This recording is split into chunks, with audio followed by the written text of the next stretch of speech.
ওদলাবাড়ি রায়পাড়া এলাকার সুনীতি রায়ের কোল গত ৮ দিন ধরে শূন্য।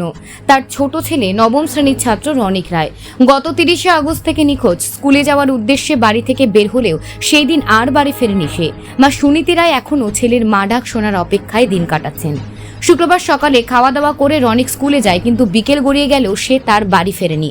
দুশ্চিন্তাগ্রস্ত মা স্কুলে ফোন করে জানতে পারেন রনিক সেদিন স্কুলেই যায়নি। আতঙ্কে পরিবার, আত্মীয় স্বজন ও আশপাশের সব জায়গায় খোঁজ খবর শুরু করে, কিন্তু কোথাও তার সন্ধান মেলেনি।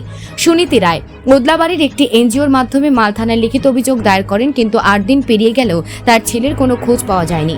পরিবারের মতে পুলিশ তদন্ত চালাচ্ছে বলে আশ্বাস দিয়েছেন, তবে এখনও রনিকের খোঁজ মেলেনি। পরিবার সূত্রে জানা গিয়েছে রনিকের বাবা আগেই মারা গেছেন, তার দাদা শ্বশুরবাড়িতে থাকেন। তার মা সুনীতি রায় একাই রয়েছেন বাড়িতে। পুত্র শোকে ভেঙে পড়া মা অসুস্থ হয়ে স্বাস্থ্যকেন্দ্রে ভর্তি ছিলেন। সম্প্রতি বাড়ি ফিরলেও তার মন শান্ত নয়। সুনীতি রায় সবার কাছে বিনীত আবেদন জানিয়েছেন, কেউ যদি রনিকের কোনো খোঁজ পান তাহলে দ্রুত যোগাযোগ করার অনুরোধ জানিয়েছেন। ছেলের ফেরার আশায় দিন গুনছেন তিনি। তবে প্রশ্ন থেকে যায়, কবে আবার শুনতে পাবেন তিনি মা ডাক? প্রশাসনের ভূমিকা নিয়ে এলাকাবাসীর মধ্যে উঠছে নানান প্রশ্ন। Bureau report, news prime Times. নমস্কার, আমি সুনীতি রায়, রনিকের মা। তো গত 30শে আগস্ট থেকে আমার ছেলে নিখোঁজ। ও স্কুল ড্রেস পরে স্কুলের নাম করে বাড়ির থেকে গেছে। আমাকে বলছে স্কুলে যাব।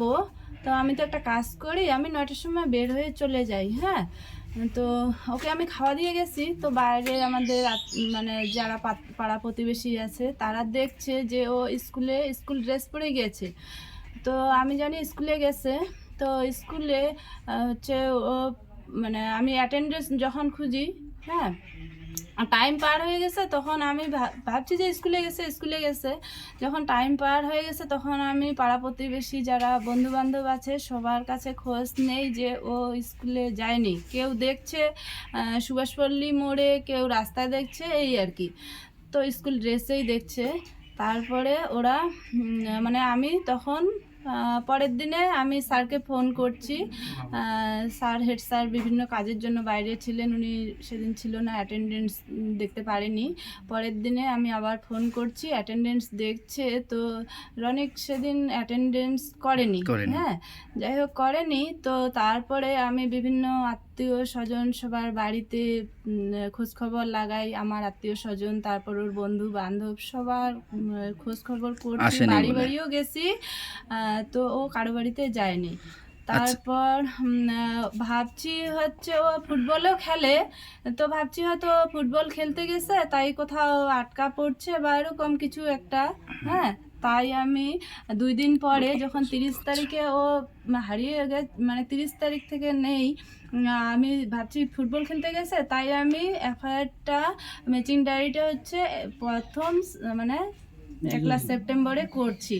তো যাই হোক, সেটা আমাকে পুলিশ কি আশ্বাস দিচ্ছে? এনজিওর মাধ্যমে করছি।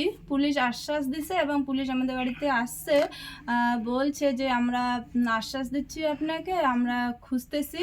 হ্যাঁ, খুঁজতেছি, তদন্ত চালিয়ে যাচ্ছি। আজকে নিয়ে কয়দিন হলো? আজকে নিয়ে তো 8 দিন হয়ে গেল। তো এখন অবধি কোনো খোঁজখবর পাইনি।